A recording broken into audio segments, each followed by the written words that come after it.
The sheriff of the small town of Castle Rock, Alan Pangborn, continues his search for the missing boy, Henry Deaver, entirely on his own.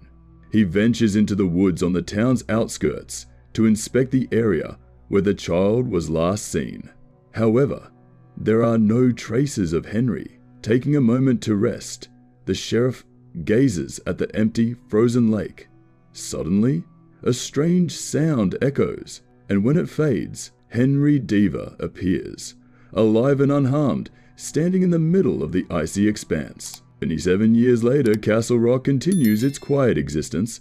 Dale Lacey, the warden of the infamous Shawshank prison, is preparing to retire after 30 years of service. On his last day, the elderly man makes breakfast for his blind wife, kisses her goodbye, and leaves. However, Lacey never arrives at the prison. Instead, he drives to a forested lake, ties a rope around his neck and a tree, and, without hesitation, steps on the gas pedal. His car plummets off a cliff, taking him with it. Teresa Porter, the deputy warden, is appointed as Dale Lacey's successor. Upon arriving at Shawshank, she begins acquainting herself with her new responsibilities and learns about the prison's dark history. She discovers that all previous wardens met unusual and untimely ends, never living to old age. However, Teresa's immediate concern lies elsewhere. Shawshank is severely overcrowded, with prisoners even being housed in the gymnasium. Officer Zaleski informs Teresa about Block F, which was sealed off after a fire in 1987.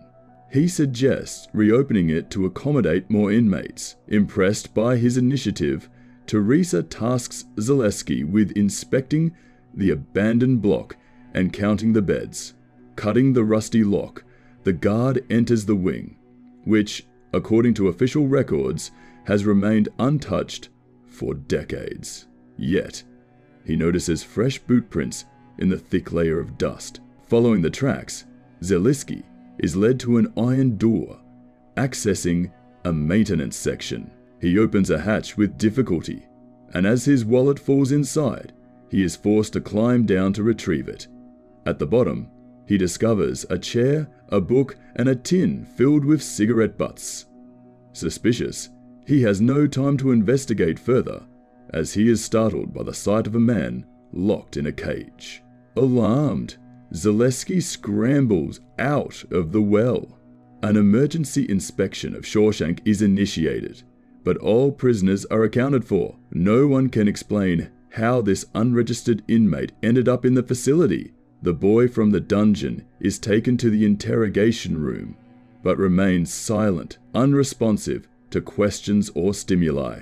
Zaleski escorts him to the showers, and later returns to the basement to gather evidence, including the tin of cigarette butts. When the cigarette butts are sent to Teresa's office for analysis, she discovers that they match those of Dale Lacey. It becomes evident that Lacey had been secretly holding the boy captive. However, no official records, fingerprints, or missing person reports matched the prisoner's identity.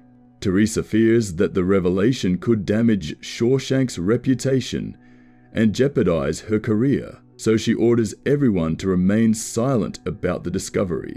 Zaleski grows increasingly uneasy, aware of the sinister events that have occurred in the prison.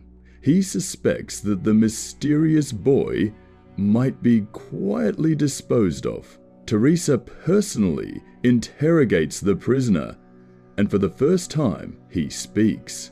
The boy utters the name Henry Deaver. However, the guards know that this cannot be his name, as it belongs to a completely different person from Castle Rock's past.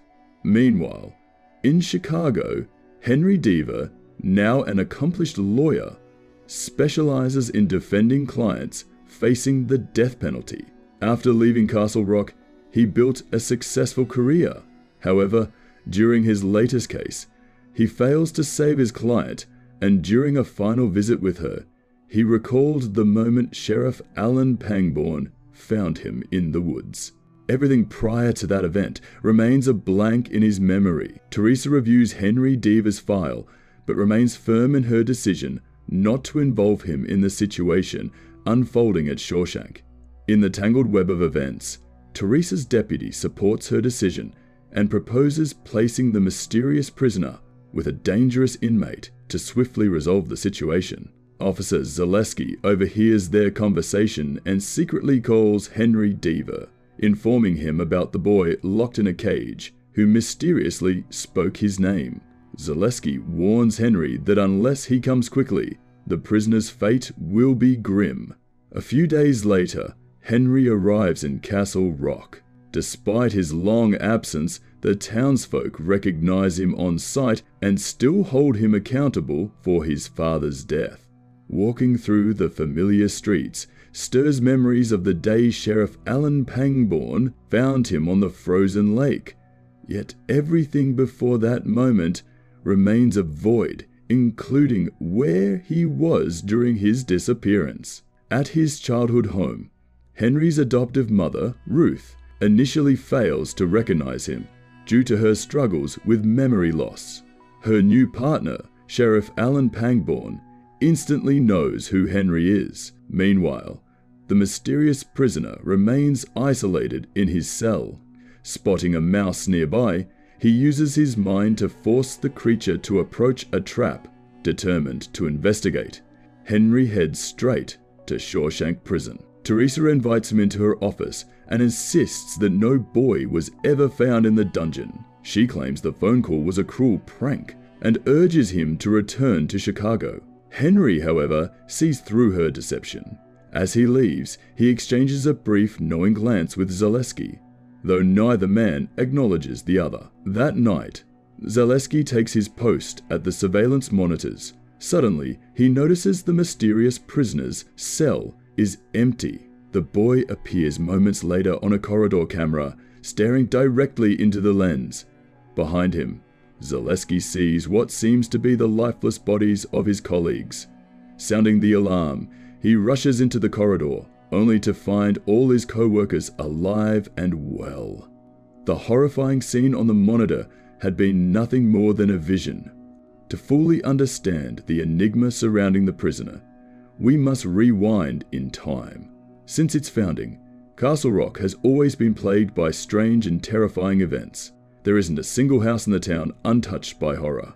Seeking answers, Henry visits the home of the late Warden Dale Lacey. Not revealing his identity, he asks Lacey's blind widow for help. She welcomes him and shows him into her husband's office. However, when a neighbor informs her over the phone of Henry's identity, the widow demands he leave, accusing him of insulting her hospitality. Meanwhile, Zaleski checks on the silent prisoner. While collecting his untouched food tray, he tries to understand why he experienced the disturbing vision, but the boy remains silent. News of the mysterious prisoner eventually reaches Sheriff Pangborn. Meeting Teresa at a bar, he shares an eerie incident from 30 years earlier. During a routine night shift, he pulled over Warden Lacey's car. Lacey claimed he had captured the devil himself, locking him in a cage, and from that moment, the horrors in Castle Rock ceased. The sheriff warns Teresa that releasing the boy might unleash darkness upon the town once more.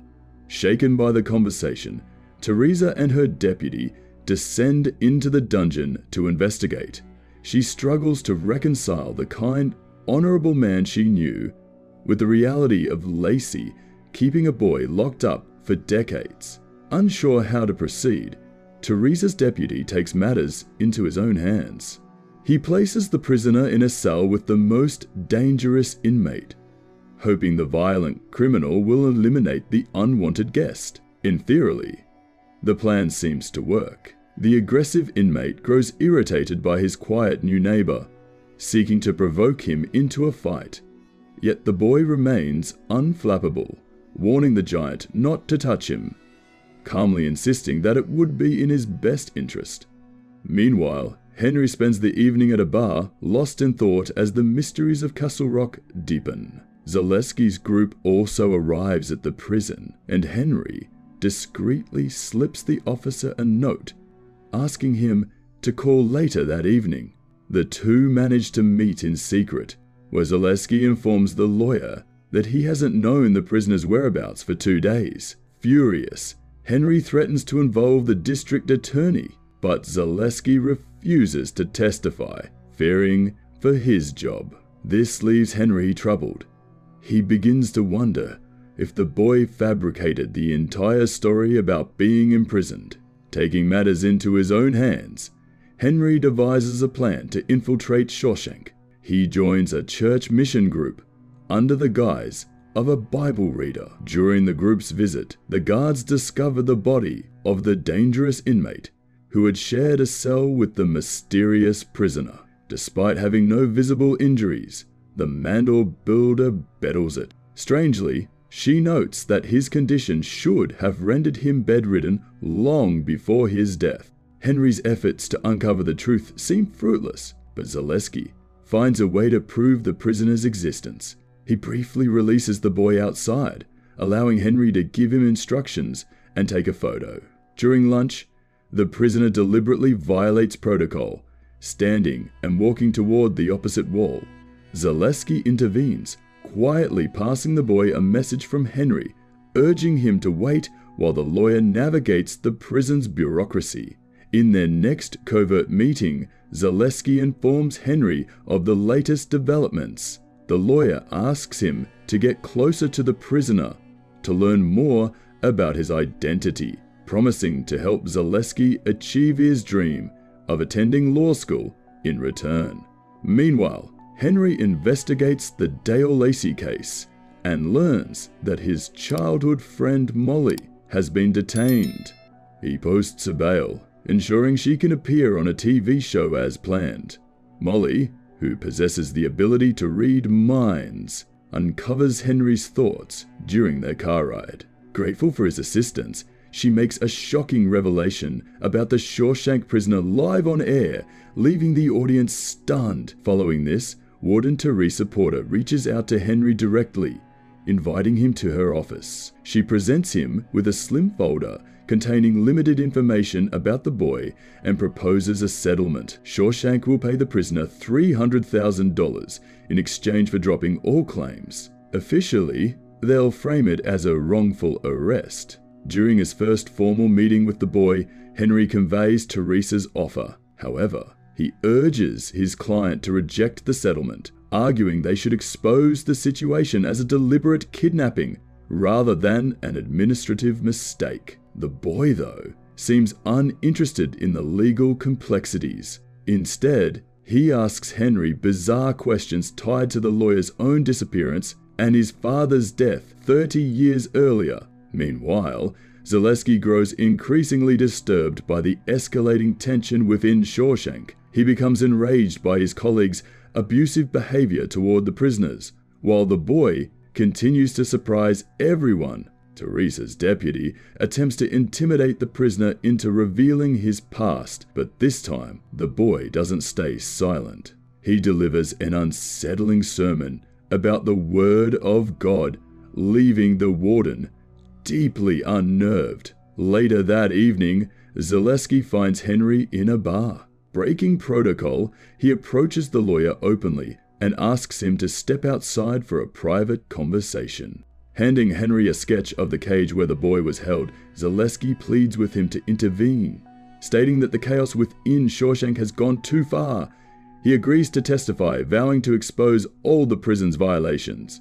As time passes, Zaleski's mental state deteriorates. He grows withdrawn, avoiding his colleagues. During secret visits to the prisoner, he promises the boy that they will both escape the cursed prison soon. Meanwhile, Henry begins to suspect that the mystery surrounding his client is connected to the events of his own disappearance 3 decades earlier. Searching through district archives, he uncovers articles and notes detailing his vanishing, hinting at a deeper connection between past and present. No further details about Henry's disappearance have ever surfaced, and the official records were lost long ago. The only lead he uncovers is the address of one of the suspects in his kidnapping, though the man's involvement was never proven. Henry decides to visit the man at his secluded home deep in the forest. At first, the elderly man doesn't recognize Henry, but when the lawyer introduces himself, the man's demeanor changes. He hands Henry a folder he had stolen from the archives years ago. Relieved to see Henry alive, he expresses hope that Henry can remember the events and finally clear his name. Later, Henry shares the encounter with Sheriff Alan Pangborn, but Alan urges him to abandon his search for the truth. He confesses that, in his final moments, Henry's father spoke the name of the person who pushed him off the cliff. It was Henry himself. Devastated by this revelation, Henry regrets returning to Castle Rock. He informs Zaleski that he's dropping the case and heading back to Chicago. This news pushes Zaleski over the edge. Overwhelmed by anger and frustration, he snaps, using his service pistol to kill several colleagues who had tormented him. At the same time, Henry is near Teresa Porter's office and tries to intervene. Zaleski declares his intent to testify about the truth, but before he can, the prison warden ensures his silence by having him forcibly removed. Shawshank's dark secrets remain buried. Behind leaving, Henry installs a surveillance system in his mother Ruth's home to monitor her safety.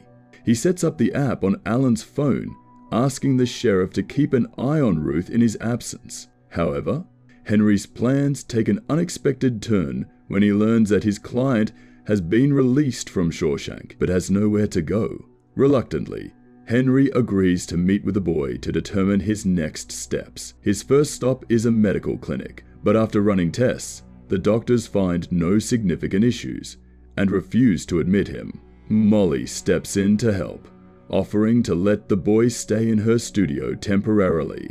They lock the young man inside, reassuring him that he's safe and hidden.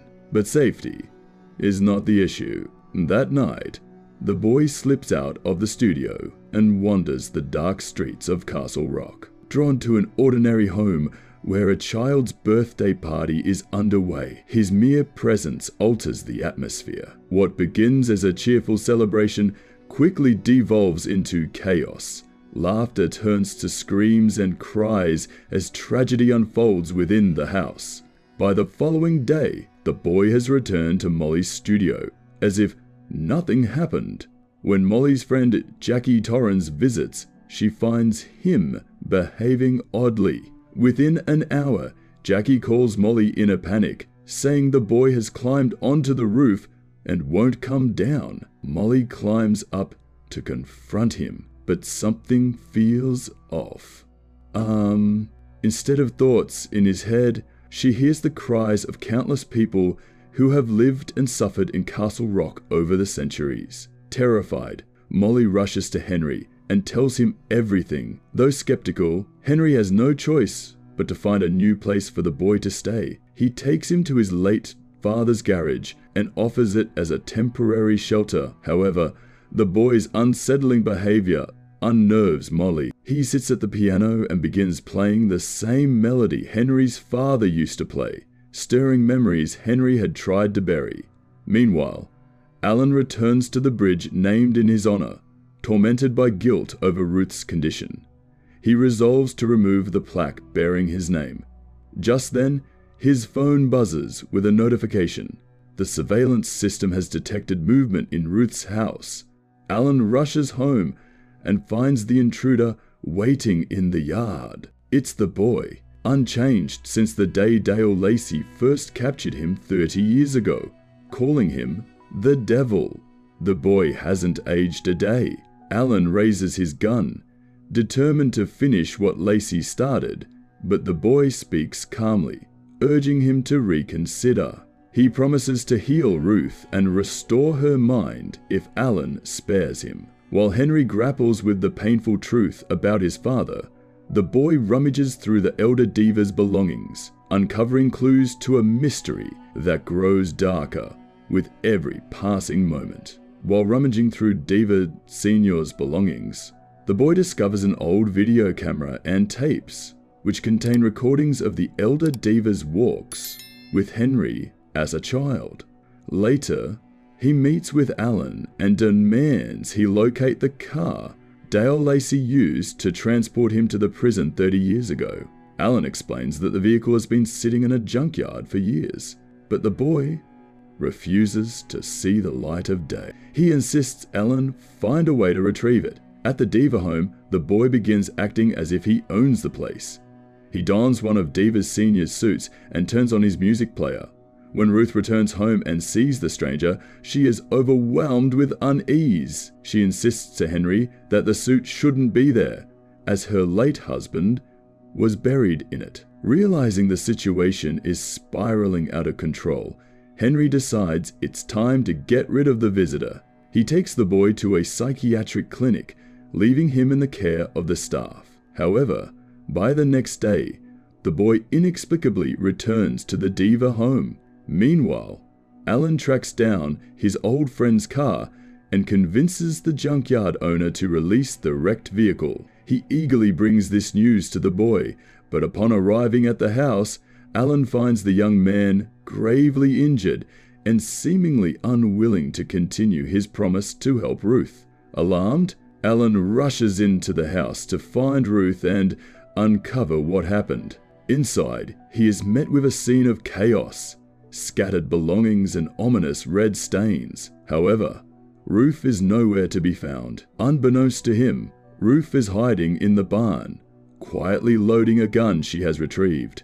Her nerves are stretched to the limit. When the boy returned to the house, Ruth believed she saw her late husband in him. A breaking news report about a fire at the psychiatric clinic snapped her back to reality, and she realized the visitor posed a significant threat to her family. In desperation, she had searched her husband's secret stash and found the gun. However, the clip was empty. The boy's behavior terrified her even more. Not only was he wearing Diva's senior's suit, but he also mimicked the deceased man's mannerisms. He answered Ruth's questions with knowledge only her late husband could possess, invited her to dance, and spoke with an eerie familiarity.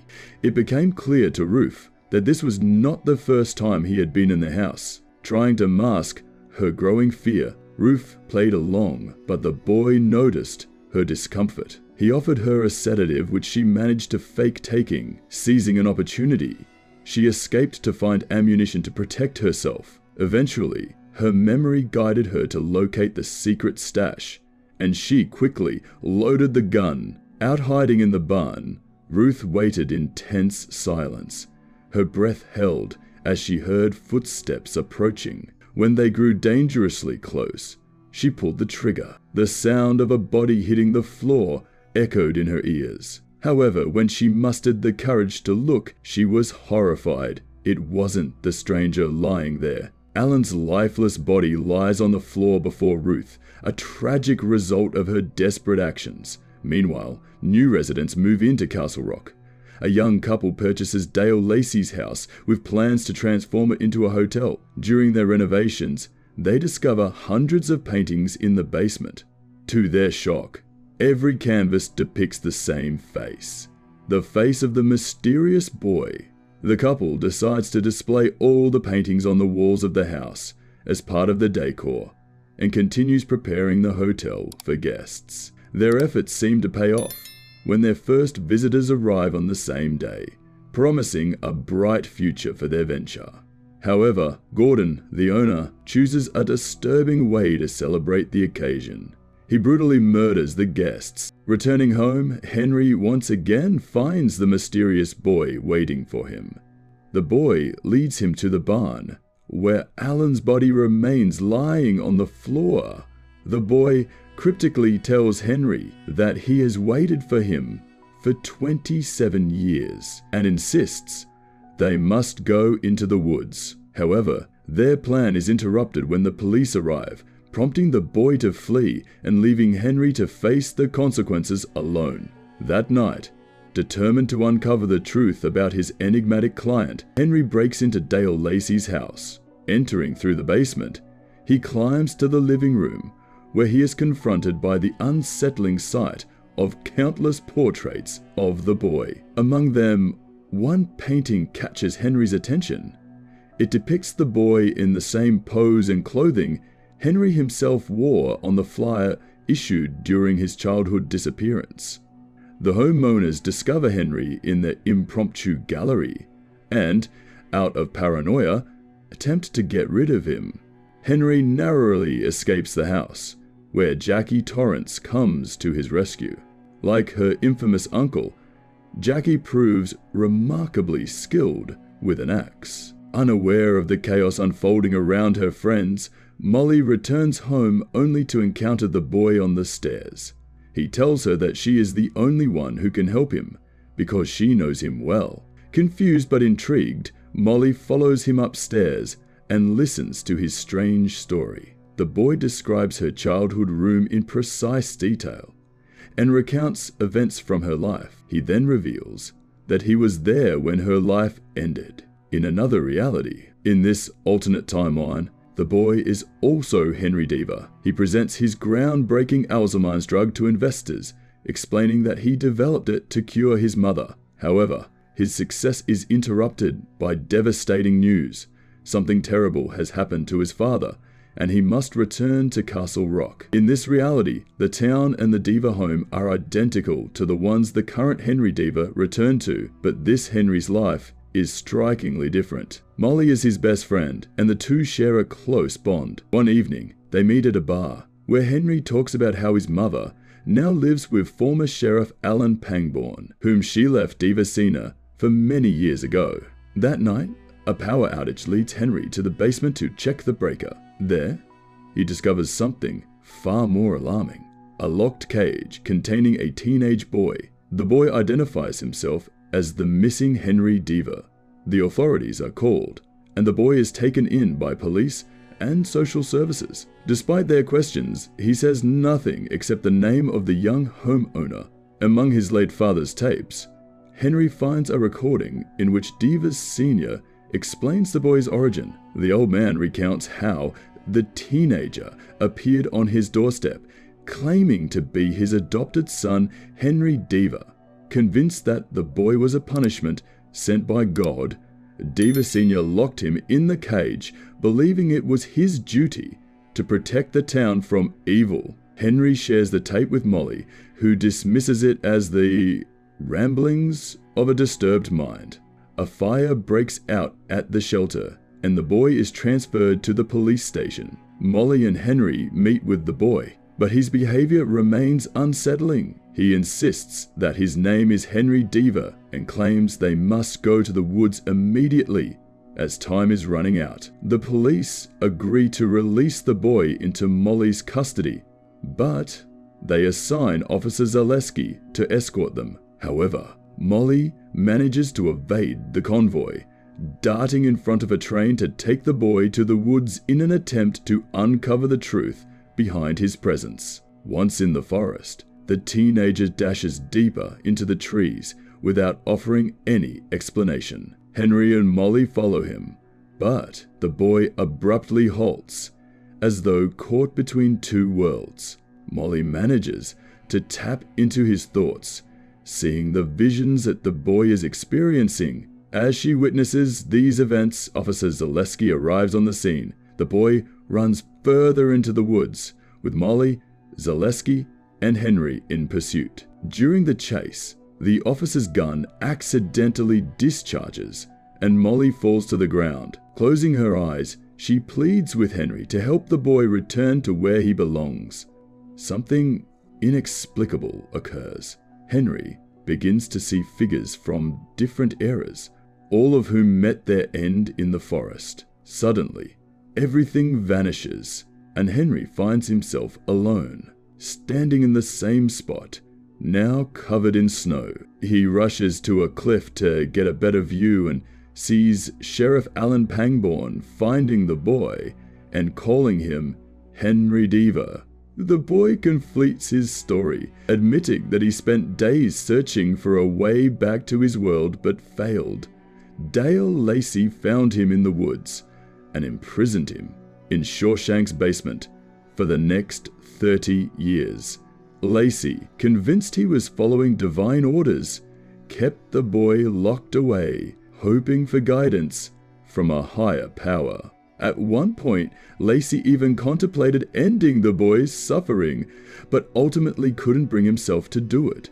The boy now asks Molly for help, urging her to convince Henry to enter the woods and locate the passage between worlds, restoring everything to its original state. Molly relays this plea to Henry the next day. Meanwhile, the boy visits the town cemetery and stands by Diva Sr.'s grave. Henry promises Molly they will discuss the boy's story about the woods later. For now, he heads to the station to pick up his son, but is detained by the police due to the incident at the hotel. Meanwhile, Teresa Porter, the warden, arrives at Molly's studio. She hands Molly a figurine that mysteriously appeared in her home, serving as a warning from the enigmatic boy. Moments later, as Teresa steps outside, she is struck by a prison bus. Following Molly's lead, the police locate the boy and take him to the station. However, he has no intention of staying. First, he manipulates events so that he and Henry are locked in the same cell. Then, he incites a riot, encouraging the prisoners to kill all the guards. The two men walk through the now empty station, littered with bodies. The boy once again insists that Henry accompany him to the woods. When Henry refuses, the boy raises a gun, forcing him to comply. The pair arrive at a familiar location in the forest, and Henry suddenly recalls the day he pushed his father off the cliff. He had done it intentionally to protect himself and his mother from his father's tyranny. While the boy is momentarily distracted, Henry seizes the opportunity to wrestle the gun away from him. For the first time, the boy's sweet demeanor twists into a horrifying grimace, and Henry realizes that Dale Lacey may have been right. Standing before him is the devil himself. A year later, Henry returns to a semblance of normalcy. Though his life has drastically changed, he no longer defends criminals, instead focusing on land disputes. He continues to live in Castle Rock, residing in his parents' house, and regularly ventures into the abandoned Shawshank prison. Every evening, Henry secretly ventures into the abandoned Shawshank prison.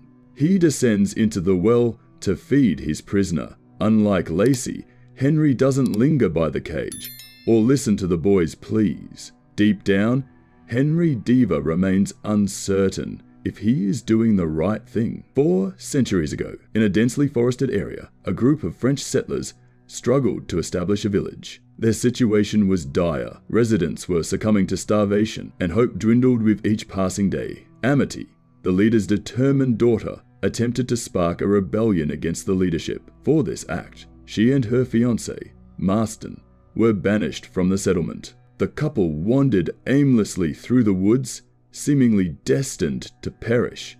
However, a mysterious sound compelled Amity to rise and follow it. Standing at the edge of a cliff, she witnessed a vision, an angel who revealed a new path. Amity returned to the settlement, proclaiming her divine encounter. As proof of her words, a miracle occurred, proclaiming her as their savior. She was venerated as a saint. The village elder, however, tried to quell the fervor, convinced the phenomenon was witchcraft. But the starving villagers, desperate and awestruck, ignored his warnings, choosing Amity as their new prophet. She enacted vengeance on those responsible for her exile, sacrificing them in cold blood. Afterward, she declared herself the voice of the angel and commanded the people to spread his word for eternity. Amity wasn't deceitful. She truly awaited the angel's daily instructions to guide her next moves. Yet the sacrifices demanded by the angel grew increasingly cruel. Sensing Amity's wavering faith, the angel unleashed her servants. A swarm of moths erupted from a wooden statue, inhabiting the villages and erasing any lingering doubts. Empowered, Amity declared that the angel had entrusted them with a sacred mission: to sleep until the appointed time and then rise to conquer the world. The villagers labored tirelessly, preparing for their destiny. When the preparations were complete, they descended into an underground chamber to fulfill the angel's will. Amity personally ended the lives of each villager, carefully placing their bodies into wooden caskets. She assured them that, in 400 years, the angel would resurrect them, granting them the power to enslave the world. When only Amity and Marston remained, she reminded her fiancé of his responsibilities. He would be the first to awaken, tasked with reviving the others. His duties also included finding new vessels, bodies into which the villagers' souls could be transferred, and locating the angel to lead them. 4 centuries later, the town of Castle Rock hosted a grand parade to celebrate its 400th anniversary. The local pastor took the stage to unveil the event's centerpiece, a statue of the angel. When the veil was lifted, the crowd fell into a hushed trance. The gaze of the wooden statue mesmerized them, much as the angel had entranced Amity centuries ago. Beneath the angel's hood, to their astonishment, was revealed the face of the kid, the mysterious prisoner of Shawshank. Entranced, the townspeople followed the statue through the streets, oblivious to their surroundings. Meanwhile, Ace Merrill, serving as Marston's vessel, knelt by Amity's grave and vowed to hasten her awakening. He had already chosen a body for her. However, the angel has already arrived at the town's outskirts, awaiting his servants to seize control and spread chaos. The first explosion rocks the underground chamber, and the second causes the angel's statue to collapse, shattering into countless pieces. Panic spreads like wildfire amidst the chaos. Joy seizes an opportunity. Grabbing the ritual blade, she eliminates Marston and escapes the eerie house in a desperate rush for freedom. Meanwhile, the angel, watching the scene unravel from the cliffs, sees his carefully laid plans fall apart. Resigned to yet another failure, the kid, the angel's form, vanishes into thin air, leaving no trace behind.